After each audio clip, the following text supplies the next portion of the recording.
Hello everyone and welcome to QualityOldGames. Today we are having a bit of a guide video about how to deal with Phalanx units in Rome Total War, the original one or the remastered. And first of all, it's good to realize that there are two types of Phalanx units in the game. So I would call the first one Greek type, so they have shorter spears, but they have large shield and usually are quite well armored. So the basic unit is militia hoplite, not very well armored, then basic hoplite, armored hoplite, arguably the best infantry unit in the game because of the really good defense stats, and then we have Spartan hoplites, a bit of, well, let's say special unit because it requires Sparta or Syracuse to recruit. Then Germania has the spear warband. I would count these to be among the Greek-style hoplites. And then Egypt has Nubian spearmen and Nile spearmen, both of which have shorter spears. Nubian spearmen are pretty much like militia hoplite, except perhaps a bit worse. And Nile spearmen, well, decent enough, but perhaps not as good as hoplites. And then also Armenia has heavy spearmen, which are comparable to hoplites. And of course Carthage has pointy infantry and Sacred Band, and Sacred Band actually is a bit better version of armored hoplites. But then there are those, perhaps we should call them Eastern Phalanx units, or Macedonian Phalanx units. So the basic unit is Levi's pikemen and Phalanx pikemen. They have, as you can see, the lower shield value there. The Greek type hoplites have shield value of 5, these have only 2, and practically it makes them quite a bit more vulnerable to missiles. So, whereas for instance against armored hoplites, using archers might be waste of arrows, against these guys arrows do quite well. And these two are kind of the basic units that quite a few of the factions have. But then the highest tier unit is a bit different, but the differences are not too great. So Macedon has royal pikemen, Seleucids have silver shield pikemen, Pontus has bronze shields, and that's it. And of course, Pharaoh's guards have short spears, they don't have shield at all, so really vulnerable to missiles. One thing you can do in the campaign is to just make sure that the enemy never gets a doom stack of pike units. For instance, playing actually any Roman faction, try to capture Greece and wipe out Greek cities and Macedon. And that practically means that you will never face a doom stack of pike units, because usually Carthage doesn't get those sacred bands too many, and Scipia will bring the war to Africa quite soon or quite early in the game. Also, in most cases, if you push northwards as Julii, the Brutii will manage to take these areas here. And of course, you should try to get these areas in any case, because they are quite wealthy. So capturing Greece will give you perhaps the most economically important area in the whole game. Another way to deal with them is just to outclass them, for instance having a doom stack of urban cohorts, especially with some upgrades. They most likely, well, let's see how well these guys are able to smash right through some armored hoplites.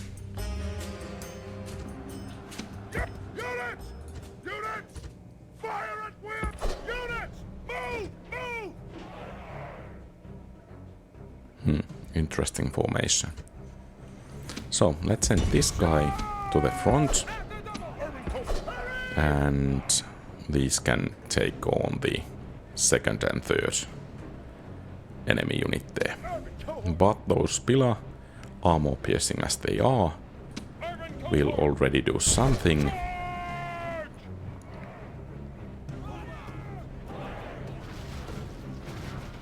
Well, not too much. It It would be nice to throw the other volley here, but to demonstrate the power of the urban cohorts, I don't think that's actually necessary here. So we are taking some casualties here. This is by no means free victory, but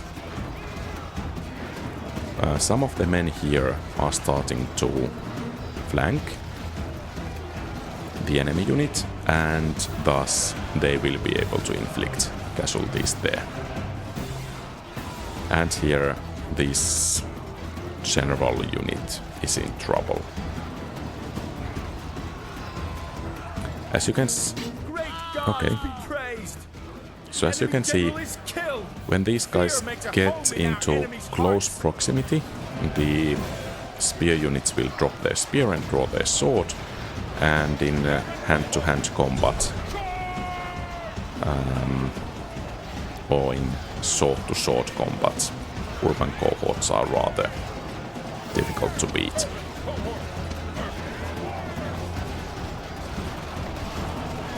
Well, I have to give losing this battle most of the credit to AI. I didn't actually remember that it's this stupid, but perhaps it's as stupid in campaign as well, so you can utilize this. So this is the unit that saw the heaviest fighting.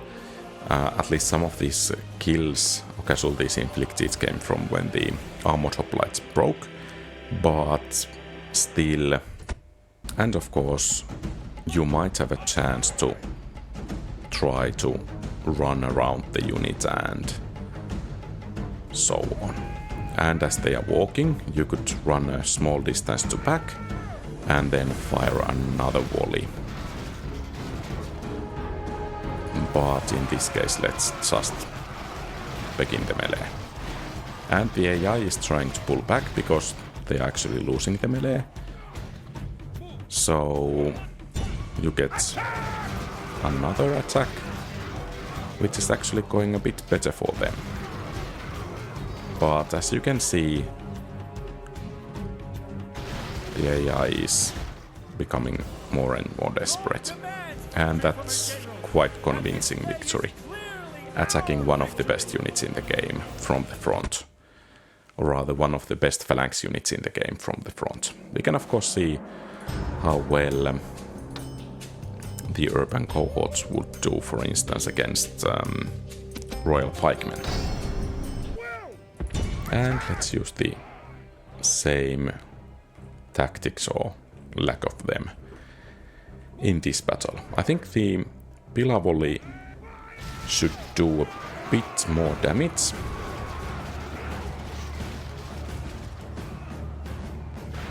But yeah, seems this battle once again is a throw from the AI.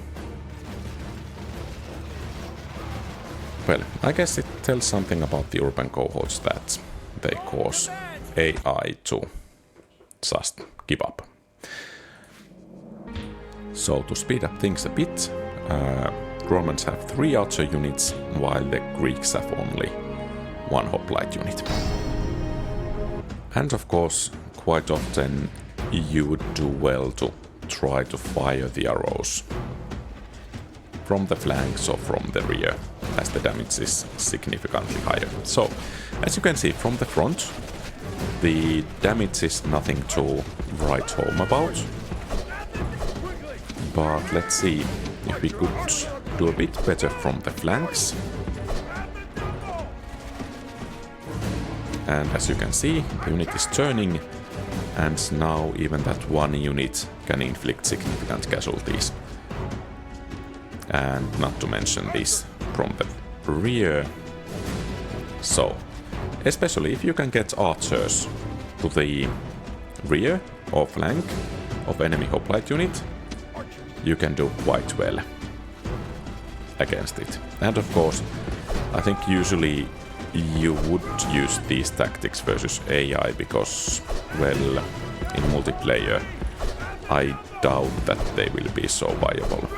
So you can somehow try to lure the enemy to follow one of your units and then finish it off. let's make things a bit more challenging. So now we have armored hoplite here. And as you can see, the damage from the front is really limited. Well, the AI seems to be swerving around there, so let's try to get a bit of an angle for our missiles. So you can see decent enough damage as it is. So once again, if you have arrows, you should try to get to the flank or rear of the unit. But now, as it's facing these units, we are really struggling to make a dent on the unit actually. But once again, when they begin to fire from the rear, you begin to inflict casualties. But from the front, rather impervious to damage. Then let's take one of those elite pike units or long spear phalanx units that actually usually have a bit more men in the unit as well. So actually 50% more. But now, when you are firing from the front, you can see there are some casualties. So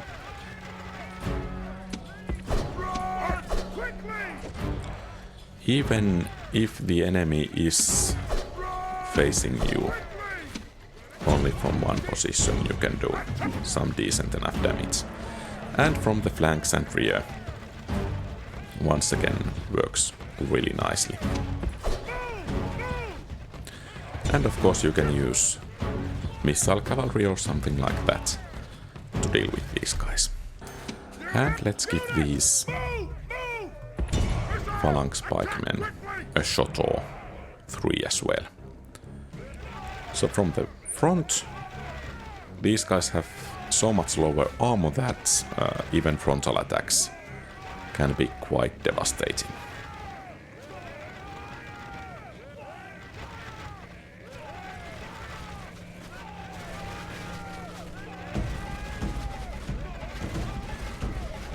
And of course the rear attack once again does wonders. Okay, so I don't usually like missile weapons, but against phalanxes, especially phalanxes that are camping, missiles can be, or rather siege weapons can be quite nice. So these tightly packed phalanxes that usually move rather slowly make excellent targets for siege weapons, and it's really satisfactory to see that flaming ammo to hit some phalanx unit. Of course, the problem with this tactics is that if the enemy is advancing, like in this case, those artillery quite soon become rather useless. But if that was decent hit, or rather decent hit already. But if the enemy is camping, siege weapons can be rather nice. And for instance, okay, that was good hit. And of course, if the enemy is, for instance, defending a bridge, then those siege weapons are really, might be actually the deciding factor in a battle. Of course, their inaccuracy can cause some problems, but when they hit hard.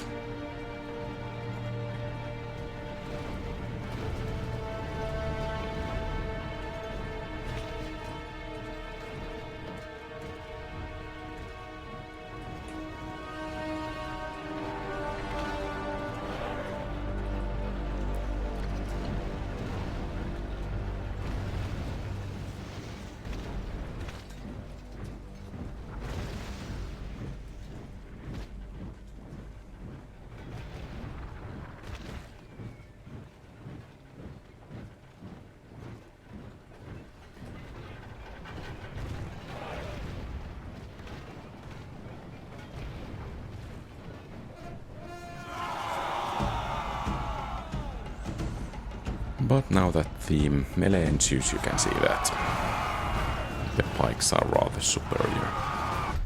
It happens if there is an army battle. So in this case, the Romans have 5 Principes, 2 Velites and 1 Equites unit, and the Macedonians have 5 Phalanx pikemen, 1 Peltasts, 1 archers and 1 Greek cavalry. And quite often in these cases the battle is about outplaying the AI. And let's see, actually the AI is medium level here. So the pillar of the Principes will do some damage, because the enemy has rather smallish shields. And I'm on purpose leaving these guys so that they won't fire at will, these Velites. I'm looking for hitting them, the enemy in the rear. So the AI can run around with, not in phalanx formation, but they are starting to come right there. So perhaps the first piece of the puzzle here is to, well, you can see here. So if there is a concentrated blast of Pila, the Phalanx pikeman unit will rout if it's not protected. And, well, I have to admit that I'm a bit surprised how well this battle is actually going at the moment. Well, at least it gives us opportunities. So Phalanxes are weak from the flank and from the rear, as was demonstrated already by archers, and normal Phalanx units don't have too good of a morale. Principes are sturdy enough to hold for a while, even from the front of a Phalanx unit.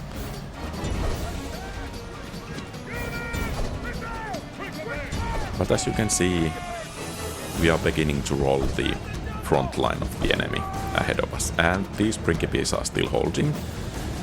And of course one good option is to make a cavalry charge to the rear of already engaged Phalanx unit. They don't have that good of a morale, so they break quite easily there. And once you get superior numbers, it becomes quite a bit easier to rout the rest of the enemy army. So even if these guys do rally, we are still in better position because they are currently not in the battle, but are moving towards it, and thus we have options to outmaneuver the currently engaged units there.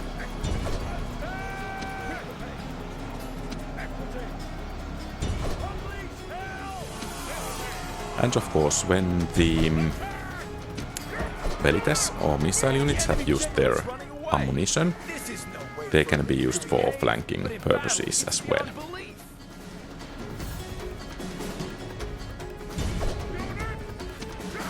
So, basically the main point is to get behind the Phalanx. That's perhaps the one key to victory in battles like this one. And of course, it means local superiority, and that means morale penalties for the enemies. And of course, we can make things quite a bit more difficult by giving the enemy armored hoplites instead of phalanx pikemen. So this might actually get really interesting. But the basic principle is the same. You need to try to dismantle the enemy army piece by piece. And usually taking out the cavalry is the most important step. And since these have bigger shields, I'm not going to use that fire at will for the Velites. I'm looking for an opportunity to fire at their backs.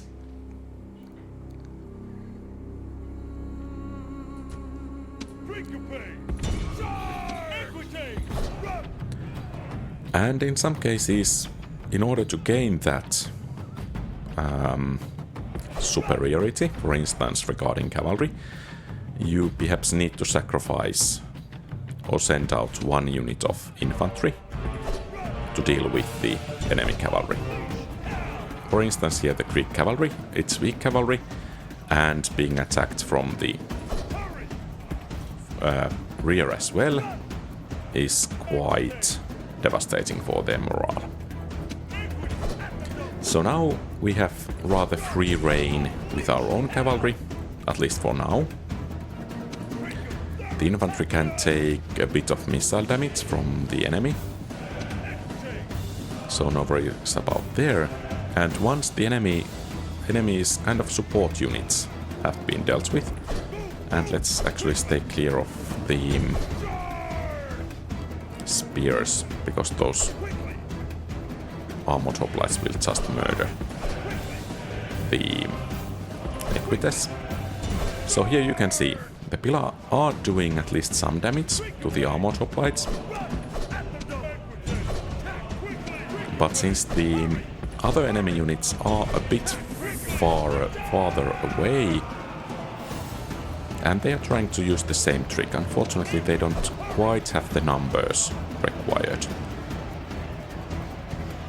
And now this front here on the left should just try to hold for now.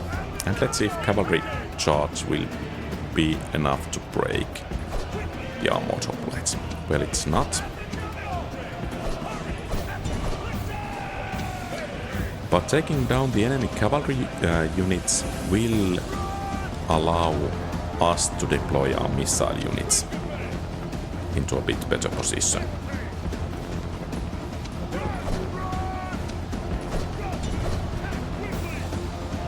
And of course it will help quite a bit if we are able to take down the enemy missile units as well. But now it's time to begin to bring our own missile units to bear. So basically our cavalry has done what it was supposed to do. Rout enemy cavalry and enemy missile units. And now we can begin to pepper down these hoplite units. And as you can see, our own infantry is taking a bit of a beating. These two units are actually struggling to deal with only one armored hoplite unit.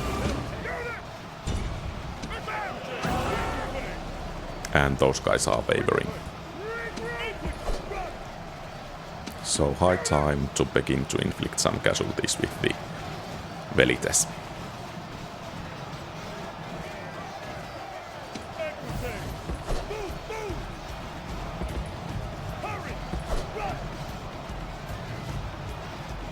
And from behind we are able to do some damage with the missile units. Let's see if we could break that armored hoplite unit with cavalry charge.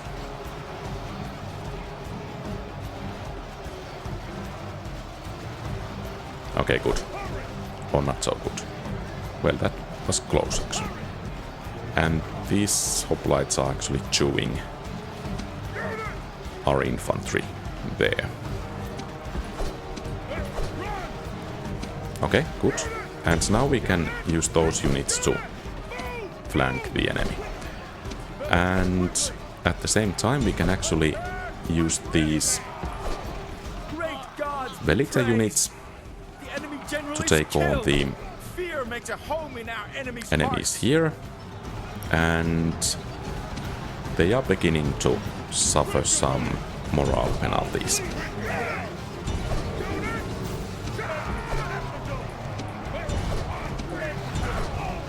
So of course taking down the enemy general is always beneficial, and that actually caused these guys to rout in this case.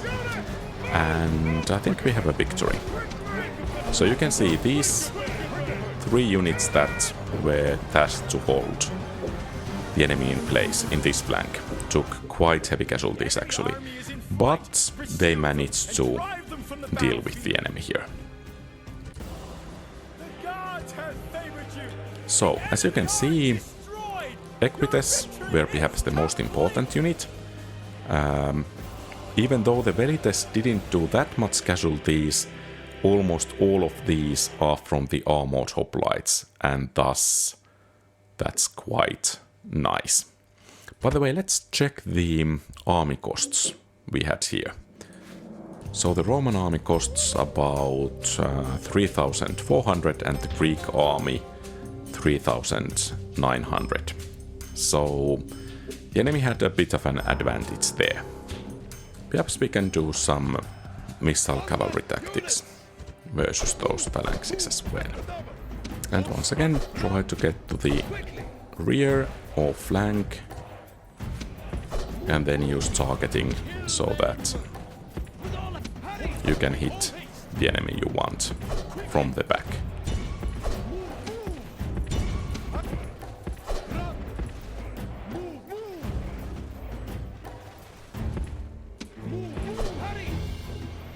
And as you can see, they are starting to take some damage there. And of course that skirmish mode can be a bit tricky at times, but it seems to be working well enough here. Or then not.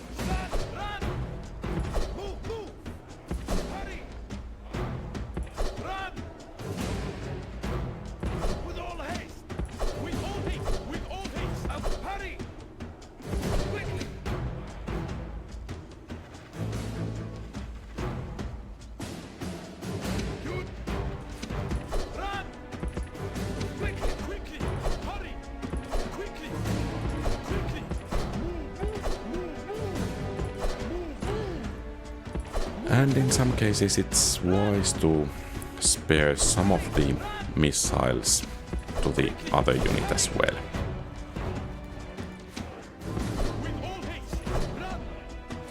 And before actually engaging the enemy in melee, it might be wise to let them rest a bit. This general is the perfect enemy. He does not stand but runs away. Is there any point in killing him?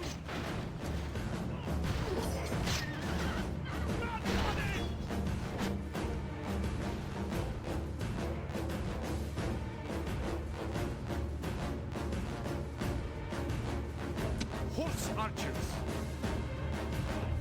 Run! Quickly! Horse archers! Hurry! And here the same basic tactics, namely hitting the enemy from multiple angles at the same time. And that's it. Your victory is complete. No man can take any credit from you for the crushing of your foe. So basically these are my ideas how to defeat enemy phalanx units. Of course the tactics depend about your army composition, about the kind of tech level you have. So for instance, using hastati against armored hoplites will be quite a bit more difficult than using urban cohorts. Perhaps you need to have numerical superiority versus those armored hoplites if your armies are based on hastati. And of course that's one kind of macro game tactics. You just pile enough armies to just push through the enemies no matter how good quality units they have in their army. But if you outnumber them 10 to 1, well, almost any unit can do, excepting Eastern Infantry. So, what are your thoughts about this? Did I miss some tactics that should be used against phalanx units? Feel free to share your thoughts in the comments below, and feel free also to share your favorite tactics with which to deal with phalanx units. Thank you very much for watching. If you like the content, please leave a thumbs up and subscribe to the channel. Feel free to post comments, give advice, ask questions and so on. Have a great rest of the day. QualityOldGames out.